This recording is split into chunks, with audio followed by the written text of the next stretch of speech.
how do we grow in polarity, but also realize that that is going to bring us together too? Mm, Does that make mm. sense? Yeah, it's a good question. It's a big question. I mean, first and foremost, I think as soon as you start to place subjectivity on polarity, you start to lose, and that's kind of what we're seeing in the social political landscape of you mentioned men becoming more feminized and women becoming more typically masculinized. Um, I I see the conflation of that, and I mean, you see a lot of pain as a consequence of it. Women feel like there's this social narrative that they have to be, masculine, and that it's going to be in some way conducive to their happiness, to their well-being, to their prosperity. I think masculine traits are necessary in the world we live in for women. You can talk about the financial aspect of things, making a living, being able to pay for your house and your rent, your taxes, things like that. But I really do feel that there is something uncompromising about traditional values. I mean, when I look at my grandfather and my grandmother, they had the most beautiful relationship I've ever Mm. seen, you know, and it was that classic traditional relationship. He would be the breadwinner and she would be, more of the typical feminine role within the house. And they have a love that was again uncompromising, and their quality of life was also very, very, very high. Um, I mean, there's many. I know I'm centering in specifically on the kind of masculine and feminine dynamic in relationships, but I think there needs to be a return to, first of all, awareness, which has always been a key, Yeah. theme in our chat, is awareness that there are these two separate energies in the world. They do exist. They're not going away either. One of them isn't bad and one of them isn't good. Mm. They're just different. It's like saying that the sun is better than the moon. No, no, no. You need the moon to appreciate the sun, and you need the sun to appreciate the moon. Saying that one is more important than the other is uh, rationalization at the level of a child. But You know? essentially, that's what we're doing when we speak about equality, right? Yeah, yeah. I mean, Men and it's women are the same, but yeah, it's in the one hundred differences that percent. bring us together. 100%, and that's where the pleasure and the joys of life really come through. And in fact, there's also something to be said. I mean, when I really, because I think the understanding of polarity raised my consciousness to the fact that that you can't even have consciousness without polarity. You wouldn't I'll even go be into able to that. distinguish. You wouldn't even be able to experience the life you're living without the actualization that there are polar opposites in the world. Because Yeah. if let's do experiment, right? Like say everybody who was watching this stood up and you went very, very close to your wall and you just stared at the wall, right? Say the wall is white, right? And you would just, this is kind of Plato's allegory of the cave, right? If Mm. that's all you ever knew was white, and you never have an acknowledgement of black, the concept of white wouldn't exist. Mm. So you have to have the other. If it was sunny 24 hours of the day, 365 days a week, then the concept of sun and light would not exist. You need the other. And I'm going back to the point that you're making about pain. In order for pleasure and joy to exist, the concept of it is only actualized through pain. That's the only way that you can understand it here. So polarity is necessary. Is necessary to have free will. That's an argument that people make often, is that in order to have any kind of control or jurisdiction in the world, you have to constantly making this oscillation between, again, I'm thinking here with the lights, between the blue and between the red, between the light and between the dark. You Yeah. have to have it.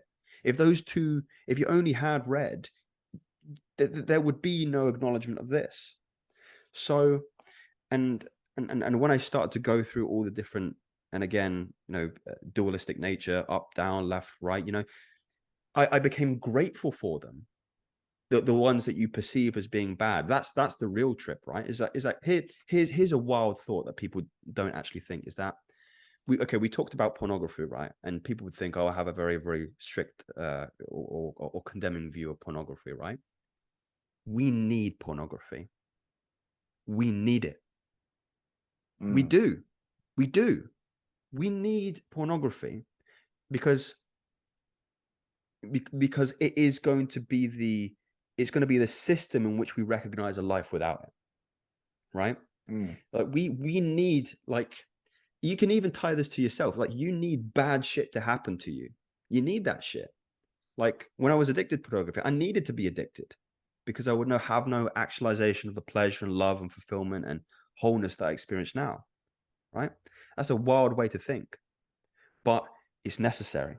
It's very, very necessary. And you can apply that to all facets of your life, like the darkest moments of your life. You need that shit. You need more of that shit to happen for you in order for you to keep elevating up to where you need to go.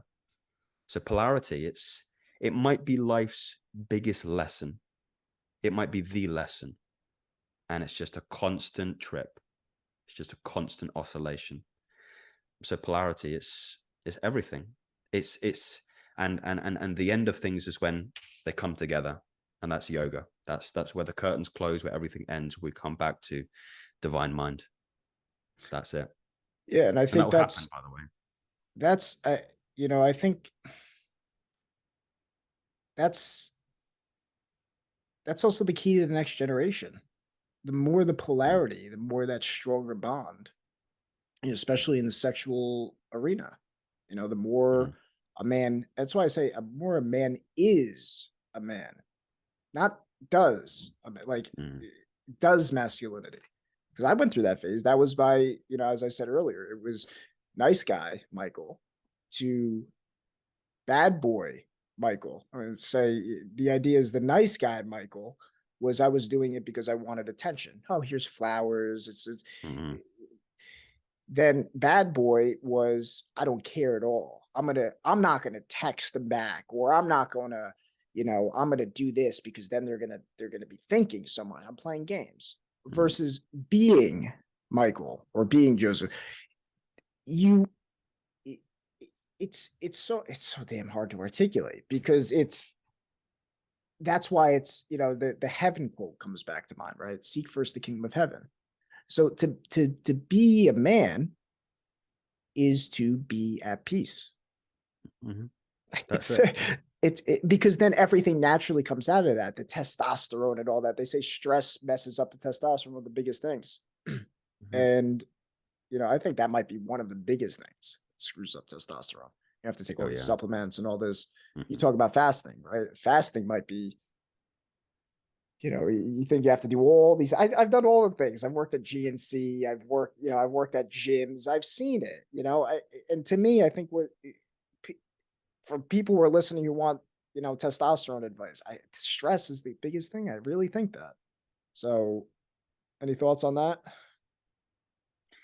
If you want to increase testosterone, you've got to get rid of cortisol. Yeah. That's another balancing act, that you have to make. I mean, it's funny, just on the theme of polarity and dualism, is that you have lessons in all these things, like mini lessons of these things. I mean, you mentioned again being all the way on the good side, the good boy, then all the way to the bad side. Then it's Yeah. how do I meet myself in the middle?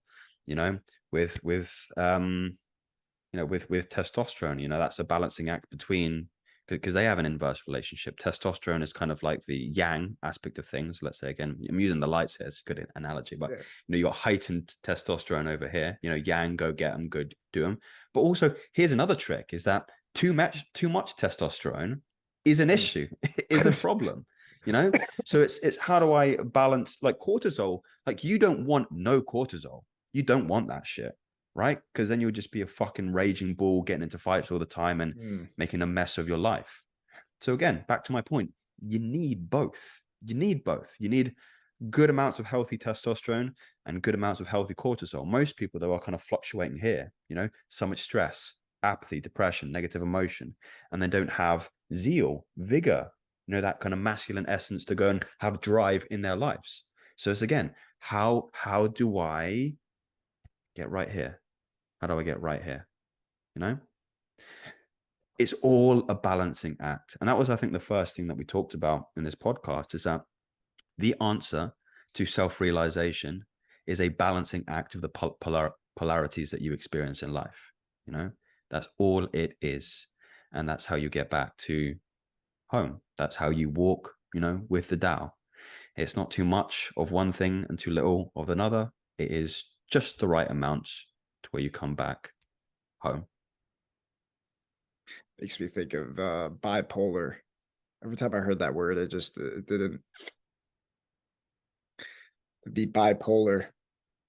You hear that as it makes me think of like all of the things that we do with depression, anxiety, taking a pill. It also that to me seems like the whole thing with drugs, alcohol, pharmaceuticals. It's all we're not experiencing that polarity because it's scary as shit. I really think Sure. that. I really think that. Because I think of like Alan Watts. It's like we're putting that we're you've put out tweets like, and you've said it, when we've spoken off. You have to be dangerous. You have to be dangerous. It's the Jordan Peterson thing, right? Mm, You have to be willing to be absolutely dangerous, and then being able to, you know, I don't want to say suppress it, but be able to not act on it. You're mhm, responsible with your danger, because otherwise you're just weak. You're not mm, you're not a formidable force. mm. Comes through the exploration of some of the extremes ends of that polarity, you know? I mean, some of the greatest lessons, I mean, especially in health, I like to tie this back to health because health is something I think that we can all mutually agree upon is a good thing. In order to have good health, you have to, I'm thinking of like cold and hot therapy, Mm. like cold showers fucking suck. They are painful. People do not want to do them. Um, but there's a huge balancing act of them. Same thing with the sauna. People if you stay in the sauna too long, it's very uncomfortable to kind of deal with that heat. But there are lessons kind of in the extreme elements. But to be dangerous is to have the courage to go into them. You have to have the courage to turn that shower freezing fucking cold. I'm doing a lot of I live on the south coast of England, so I'm doing a lot of dips in the ocean right now, and it is fucking Yeah. cold, right? Like, yeah, like paralyzingly cold. And I don't want to do it every single time. I get right up, 7 o'clock in the morning. It's dark, it's miserable. Like the sea's black.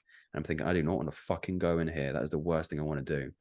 But you need to be dangerous. You need to explore this area. Yeah. See, when you do that, when I do that, like the cold showers or, going on those really pushing through workouts, that's why I say the pain before that, that to me is reflective of dealing with the ignorance of the world. Sure. That's I the see that. painful side, right? So every time you go into the ocean or you confront that painful part, even if it's someone, again, speaking with people who are on a different path of the journey, they're so deep in porn, they're listening to this conversation. You're going into the ocean or not or taking a cold shower can just be not watching porn for a few days.